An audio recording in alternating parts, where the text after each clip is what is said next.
Welcome to the Neural Implant Podcast, where we talk with the people behind the current events and breakthroughs in brain implants in an understandable way, helping bring together various fields involved in neuroprosthetics. Here is your host, Ladan. Hello, everyone. Welcome to the Neural Implant Podcast. Today, we have Renee Ryan and Kate Rosenbluth of Cala Health, and they both came on to talk about their work over at Cala Health, especially in their work on essential tremor and what they've been doing with that in their wearable bioelectronic medicine device that they're using to be able to treat essential tremor. And if you don't know, essential tremor basically is the opposite of Parkinson's, where you shake when you're trying to do something versus shaking when you're not trying to do something. Obviously, your hands usually. Yeah, so they're able to do this in a non-invasive way, unlike deep brain stimulation, which is literal brain surgery, drilling into your brain to be able to implant an electrode, deep brain stimulator. And they're able to do this with just a thing that looks like a wristwatch. So really cool stuff.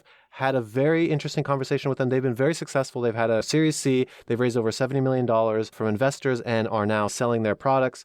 And they've been able to successfully show that their product works in clinical trials. So definitely a company to watch. They, in my opinion, have pretty similar voices. So hopefully the fact that they say which one is talking will help. And please let me know if you think they don't have similar voices. But, it's great. Great minds think alike, maybe great minds sound alike, I don't know. Anyways, enjoy.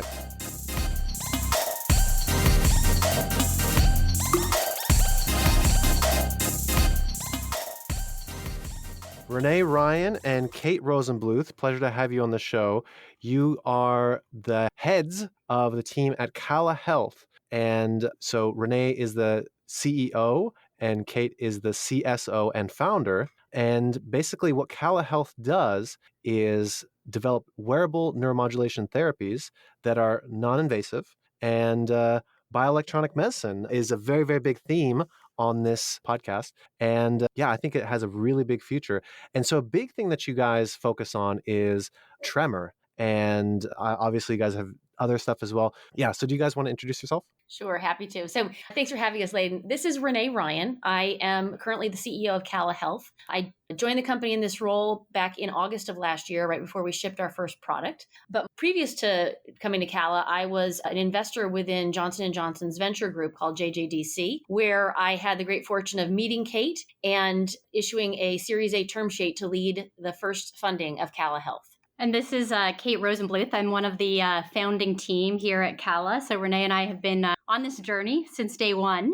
My background is in both neuroscience and engineering. Prior to starting Cala, I was both a postdoc at UCSF. I was working mostly in the field of gene therapy, deep brain stimulation. I worked in the laboratory of Chris Bankovich. After that, I was a biodesign fellow at Stanford, where I really spent, several months just following around any nurse, physician, patient, back office billing specialist, home healthcare provider, really to get sort of a firsthand view of what were some of the big unmet needs in medicine. And I'd say it's really sort of the intersection of those two fields, of that understanding of the peripheral nervous system, how we can think about sort of electricity as a medicine, how we can think a little bit more outside the box in defining a new class of therapies, sort of along with that patient-centered, model that, among other things, when Renee and I met, we very clearly saw eye to eye on, a new class of therapies, a new way to put patients at the center of care and treat them at home with prescription wearable therapies. That's my background, and we've been off and running since then. Excellent. So actually, what year did you start and how did you start? Like, what was some of your first products? Yeah, so this is Kate. I'll take that question. So our mission at Cala, from day one and still today, this is now 6 years later, has really been to serve patients every day who live with chronic disease. And how we serve them is both through sort of technology, through therapies that are prescription electrical therapies for treating the body, without surgery and without drugs, using body-worn electronics. So our first product that's on the market is a wrist-worn therapy for hand tremor from a condition called essential tremor. As we can also talk through, from a business lens, we've developed a patient-centered care model that really serves patients throughout their journey. And so where we're at now, we have our first product on the market. We have a rich pipeline of other therapies that we're working on as well. I would say that from where we started, that lens on the patient, on putting them at the center of care, has also uniquely sort of meant in this COVID time that we've been able to continue really serving patients, through this unique moment in history, sort of that sheltering in place. So we're now about 6 years in. We've raised 3 rounds of financing. And through that arc, we did essentially, the early clinical studies, product development, carried that out into putting the first product on market. And now we're at a moment where we're both focusing on develop the data-driven services as well for introducing this product and scaling this product while also following that on with therapies in new fields. Yeah, it's pretty impressive stuff because essential tremor, for people that don't know, is basically older people, they shake and they can't really do anything, drink coffee or write or anything like this. And actually, this is a big thing that deep brain stimulators help solve. And so essentially, it's very invasive brain surgery, but you guys are able to do that with just a wearable device. How is that possible? Going back to the earliest days of the company, when we really knew we had something special was when we were treating patients at the wrist. In this case, we're stimulating some nerves that are accessible sort of through a wrist-based therapy positioned in the position of a wristwatch. And we knew from the underlying science, we knew that we could actually stimulate the same location in the brain as deep brain stimulation. Specifically, it's targeting a location called the ventral intermediate nucleus. And we know that these nerves accessible at the wrist are connected through the circuitry of the body to that specific location in the brain. And so we had this hypothesis that if we applied a very specifically timed stimulation pattern at the wrist that was really intended to disrupt some of the tremulous firing pattern in the brain, that we could treat essential tremor without the need for brain surgery. I'd say when we really knew we had something from a scientific lens was when we were developing that stimulation paradigm. And when we turned off the stimulator, we saw that the person's tremor remained relieved for roughly an hour after therapy. And from a scientific lens, that really gave us confirmation that we were actually tapping into the circuitry kind of exactly as we'd anticipated, and that we could truly bring this all the way through to market as a non-invasive therapy targeting the same site as deep brain stimulation. Excellent. And does this affect only things that are downstream from there? I mean, you wear it on your wrist, does that only affect your fingers, or does it affect your whole arm? Excuse my ignorance, but is essential tremor only in the hands, or could it take place in the legs or other, extra mouth or something like this as well? Yeah, so most essential tremor is characterized by a sort of emotion tremor and action tremor. So it's one of the things that just surprised me when I started, getting to know these patients through the Stanford Biodesign process, as I was mentioning, was just seeing how incredibly impacted they were in their ability to do tasks of daily living. So as you're asking about the parts of the body, typically these patients present with a hand tremor that is present during tasks. So for example, when someone's trying to, drink a cup of coffee, if they're lifting their cup to their lip, their hand will start shaking sort of as the cup nears their lips, or, writing. We just heard such heart-wrenching stories from people telling us how, they could no longer write a note to a friend, sign a check, put keys in a lock, just these really basic tasks of daily living that, most of us really take for granted. As we started digging into that, we learned further that some of these patients do have tremors in other parts of their body, for example, a voice tremor. And likewise, I was just astonished to start learning how much more common, for example, this is than Parkinson's disease, which is an opposite tremor. So Parkinson's is predominantly a resting tremor. Generally, the tremor actually gets better when people are moving, versus this condition, essential tremor, is a condition that's present during that intentional movement and then actually gets better when people are at rest. And it's about 8 million people. So it's about 8 times more people have this condition, essential tremor, than Parkinson's. And so would this replace the need for deep brain stimulation surgery? Does it affect everybody? Your wonderful account executive, sent over a nice spec sheet on a lot of this stuff. And so, Josie was saying, okay, 62% of patients show improved tremor severity. And so is that similar to DBS, or how would that compare with DBS? And then does those groups overlap? Yeah. Yeah, sure. So when you look at these neurologic conditions, this is a common condition. There are many people in the world who live with this every day. So when I think about areas like deep brain stimulation, or likewise, I've been quite excited about a lot of the work in fields like MR-guided focused ultrasound, there is a huge need to be addressed in the field of essential tremor. And the number of people for whom sort of brain surgery is their desirable path forward, I am a big believer, actually. I think more people in the world would benefit from getting deep brain stimulation than currently do. That said, our therapy has very profound effects in patients who have the severity of of hand tremors that would warrant going for deep brain stimulation. So I actually kind of think of them as being non-competitive so much as we all need to work together in order to bring better therapeutic options for these patients. Just to put a slightly finer line on it, I think of this as being more in the category of electrical medicines, which when I think about an electrical medicine, it's really getting to the idea that the body fundamentally communicates both chemically, the focus of the pharmaceutical, biotech, et cetera, industry, as well as communicates electrically. And historically, we've thought about the therapies that tap into that electrical communication as implants. So as deep brain stimulators, as I think of the first sort of modern electrical stimulators being the pacemaker, right? When we really understood how individual pulses of electricity affect the heart. And so as the field has evolved, we've really built this deep understanding of the mechanisms of implants. Now we're at a moment where in understanding both the temporal nature of those circuits as well as the spatial nature of those circuits, where teams like ours can then take that understanding of DBS and take it in a new direction, targeting that same location, but targeting it from elsewhere in the circuit. And that's where we think about the field of, sort of electrical medicines, of these prescription therapies that are sort of non-invasive wearables and overlap with and complement other fields. Yeah, absolutely. And as I said in the beginning, this podcast is very interested in the bioelectronic medicine. So you guys are saying that essential tremor is only the beginning and that many more, diseases and issues with the body can be cured or improved with these kind of wearable devices. Do you want to talk a little bit about this, especially the vagus nerve stimulators? I'm very curious about these. Yes, it's Renee talking this time. So when I look at our pipeline, we believe that there is a lot that you can still do at the wrist. And so we continue to study movement disorders and related neurological conditions with our wrist-based therapy. The work that we in-licensed from MGH in early 19 was actually the vagal nerve or ear-based stimulation, but it follows in the same pattern as to kind of the reason why I originally invested in Cala was because I knew the world of implanted responsive neuromodulation, that being the device was tracking a signal from the body to then direct therapy. And so we are tracking the frequency of a tremor in the hand.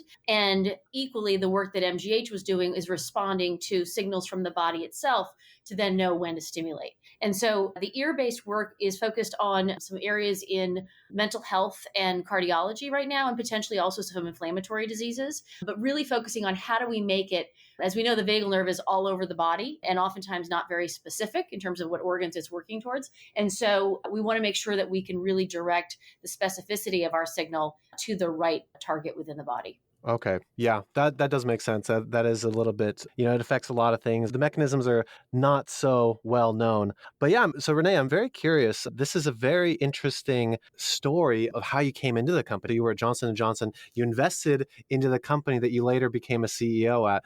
That is really, really interesting. I don't know. Do you want to talk about this and maybe some of the peculiarities that this situation has brought upon? Yeah, shoes to neuromodulation. I love it. So Kate has done an amazing job in building this company. And we have a team that I would put against and rival any of the major players in bioelectronic medicine. And so we came to a point where we had in hand a de novo approval from the FDA. We had an incredibly powerful clinical study in 263 patients. It's the largest study ever done for an essential tremor therapy. And we were ready to go to market. And so we went out to look for a CEO and we put a job spec together that was almost honestly the needle in the haystack. It was somebody who had medical device expertise, hopefully pharmaceutical knowledge because we deliver, our drug is electricity, but also knew how to sell to consumers. And so we had a sort of a consumer experience because we ship directly to the patient and we want them to, when you get your new Apple iPhone, that sort of that lovely moment of the beautiful packaging and the experience of opening the box, that's what we wanted to deliver in our consumer delivery to our patients. And so we were in a process and talking to, we actually were pretty picky. And so we didn't talk to a ton of people. We looked at a lot of resumes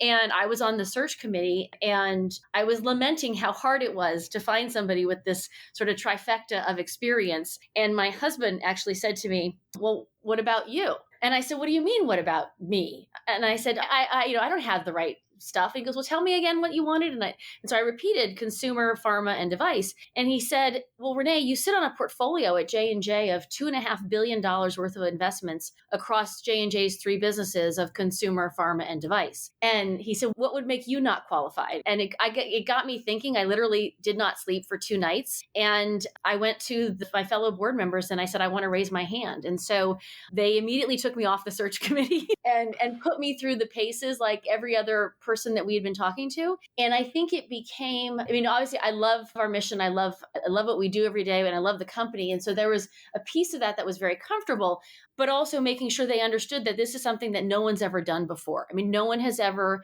done a prescription neuromodulation therapy that gets shipped directly to a patient and actually deliver a therapy, right? And have that kind of experience. And so as long as we all went in eyes wide open that we were going to make mistakes and that we were going to be a learning organization, then I felt I had the right kind of alignment at the board to be able to get in here and try those things. And I keep saying to everybody, if we don't have scabs on our knees, it means we're not learning hard enough. Yeah, unfortunately, that's how you learn the best. That's when the lessons really stick. And then, so you guys made an essential tremor study, and the largest ever conducted. When was this? How was this? And what were the outcomes of that? Yeah, this is Kate. I'll take that. So this is a study that was run across 26 different centers in the US. So we completed this last year. One of the things that was very exciting about this study is, as Renee mentioned, that we had 263 subjects in this study.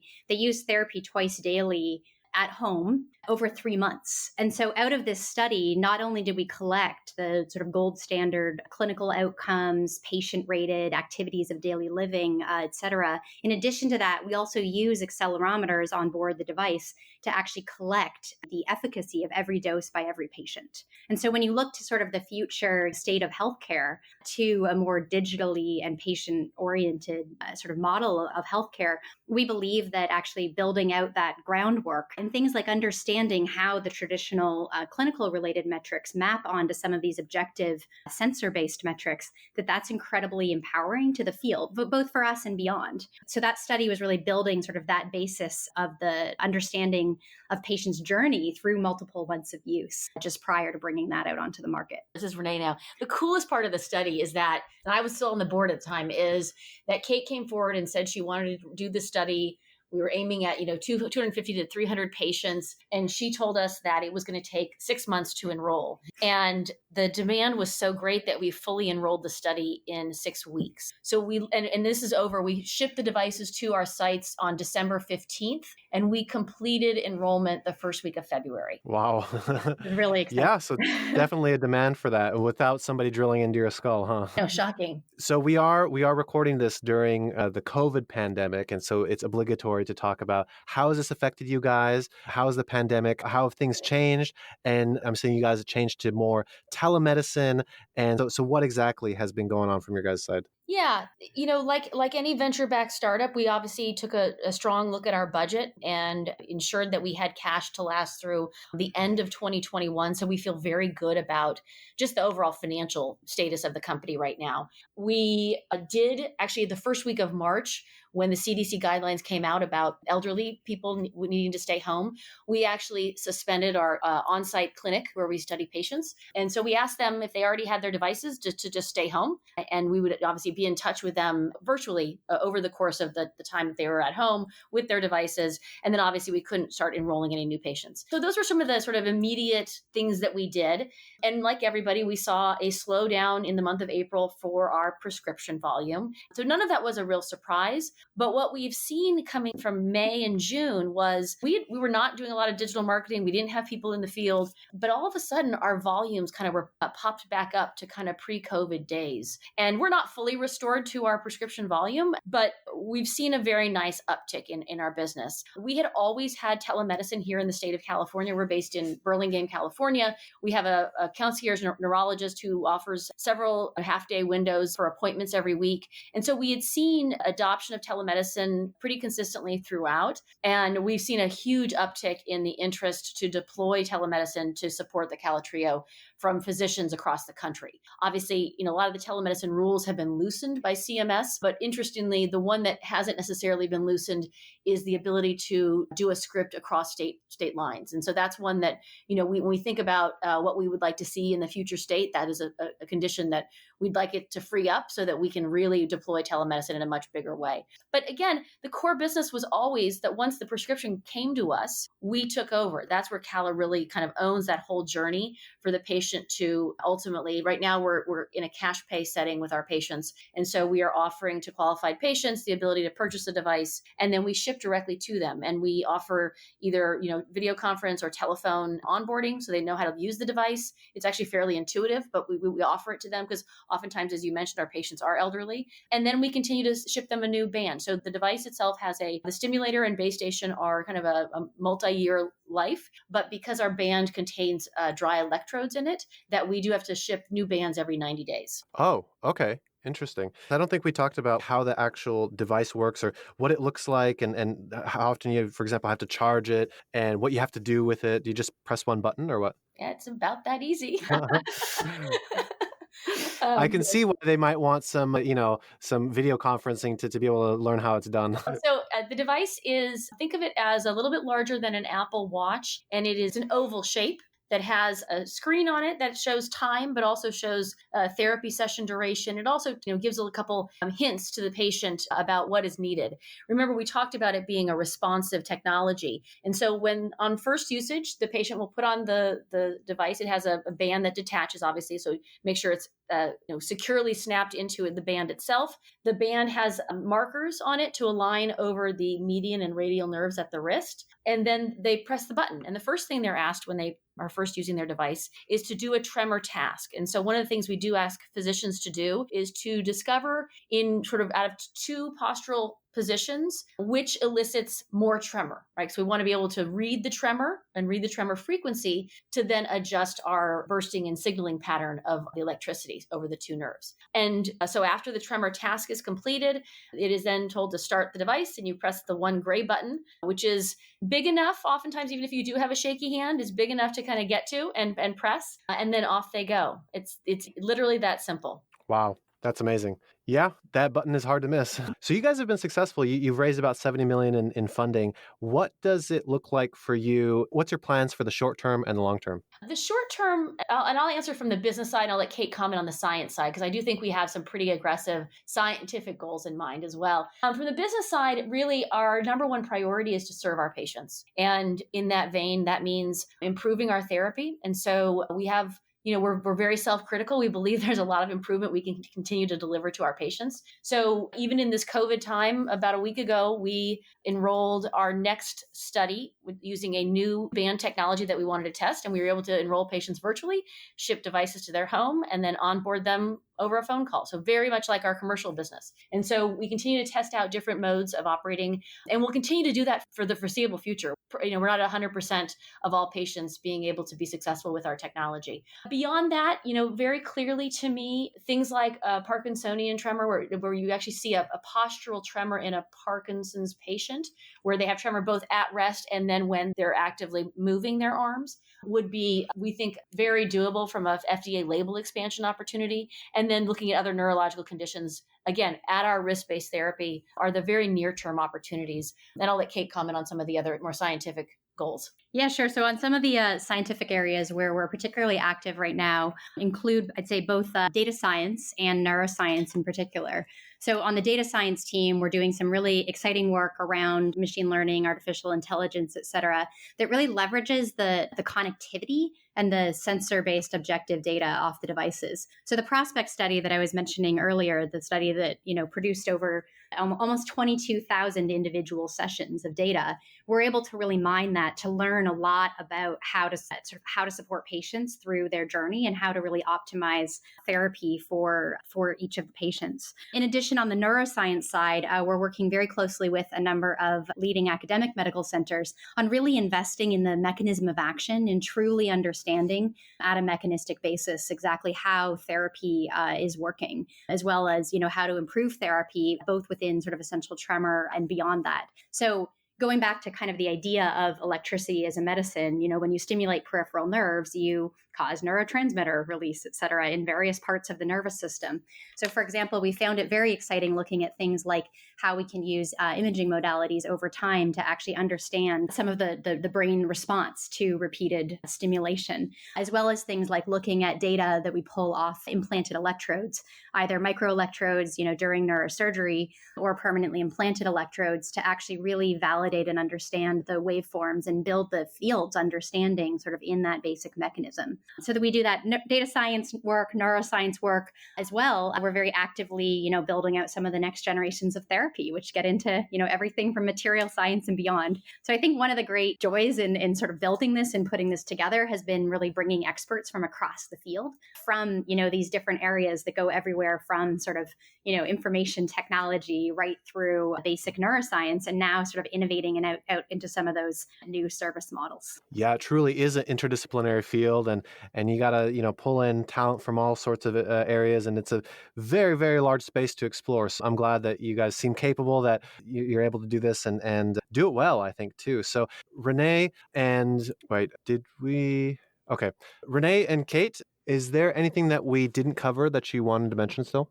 No, I think we hit on, we've got a lot on our plates. We're not slowing down in these COVID times. In fact, if anything, I think we're seeing, especially from like our full software and firmware teams, huge amounts of increase in productivity working from home. So very focused on improving care for our patients. And we really do believe they are our patients, because they're so underserved and don't really have a lot of options between, generic drugs on one end, and, as you called out early on, deep brain surgery. So there's a wide open field for us to have an impact, and we're super excited to make it. Yeah, no, just thank you for the great discussion here. I really enjoy listening to this podcast and what you're doing to bring together, the various parts of this field, excitement around the field of bioelectronics, and really sharing and understanding, those journeys in the field. And, certainly to other founders out there who are starting and building the companies, there's no one quite like Renee, but I highly encourage you to think outside the box. And, as the company kind of matures and grows, and really how do you continue to sort of build the team and evolve the business through that arc of really positively impacting the world and positively, helping patients. Absolutely. Sounds great. Love it. Thank you so much. Thanks for having us. Thank you. Hope you enjoyed the show and were able to learn something new, bringing together different fields in novel ways. Until next time on the Neural Implant Podcast.